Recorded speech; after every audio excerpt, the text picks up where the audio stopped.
ويقولوا لك اوعي ترضي تحبي حد بتاع بنات، اصله مش هيحس بيكي، مش هيبقى وبس ليكي، كل واحدة هتاخده منك كل يوم يبعد شوية، كل واحدة هتبقى فاكرة انه هو بتاعها هي. ويقولوا لك انه قبلك حب بدل الواحدة 100، واحدة ساب في عينيها ذكرى، واحدة ساب في ايديها وردة، مين بقلبه في يوم هترضى؟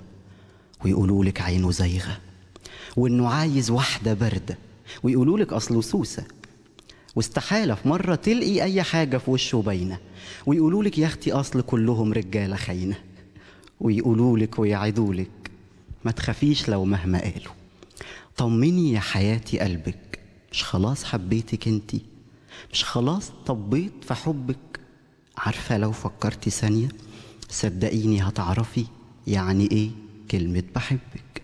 يعني ايه كلمة بحبك؟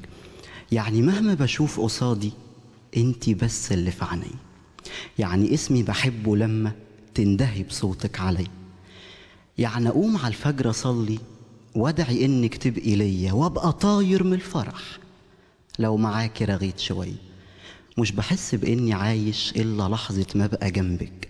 يعني ايه كلمة بحبك؟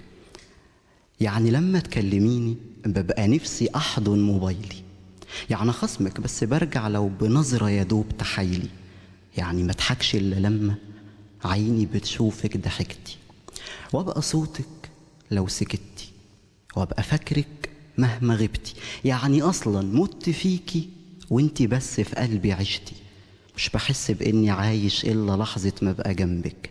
يعني ايه كلمة بحبك؟ يعني اطول في المكالمة، يعني اضم ايديكي جامد وابقى مش راضي تسيبيني، يعني امثل اني بتقل بس علشان توحشيني، يعني امثل اني بتقل بس علشان توحشيني، يعني لو مخنوق بكلمة بتقوليها تضحكيني، يعني حبك يبقى ليا حبي ليه مليون سبب، والبنات في عينيا فالصو وانتي في عينيا دهب، يعني حاسس انك بنتي وانك انتي كل حاجة، يعني عايزك زي ما انتي، فيكي حابب كل حاجة، انتي 100 احساس تعبني، انتي شوق دايما غالبني، انتي بنتي وانتي امي وانتي بكرة ام ابني، انتي بكرة ام ابني، انتي شوق دايما غالبني، وانتي 100 احساس تعبني، لو قالولك اوعى ترضي تحبي حد بتاع بنات اضحكي وقولي فشر، استحالة في يوم يسيبني، استحالة في يوم يسيبني. مينا حلوه جدا وعجبتني جدا، بس في حاجه في شعرك، يعني احنا دايما بنسمع الشعر بقى الله مش عارفه ونعيط شويه وكده، شعرك فيه نوع من انواع المرح، يعني في قوه، في باور، في حاجه بتدينا كده طاقه، وفي حاجه برضه تخلينا نبتسم واحنا قاعدين، سواء كان سخريه او غزل. انت قاصد ده ولا انت ده اللي انت بتحب تكتبه؟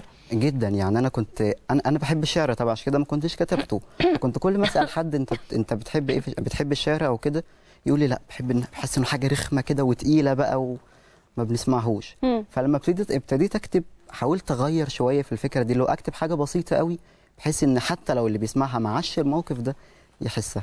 لا، واستعنت بالالفاظ بقى اللي هي الدركه البلدي اللي احنا بنستخدمها، يا اختي وبتاع بنات وعادي. لا، حسيت ان احنا قاعدين قاعده كده مع بعض ما بين البنات وبعضها، لا بقى يا حبيبتي ويا اختي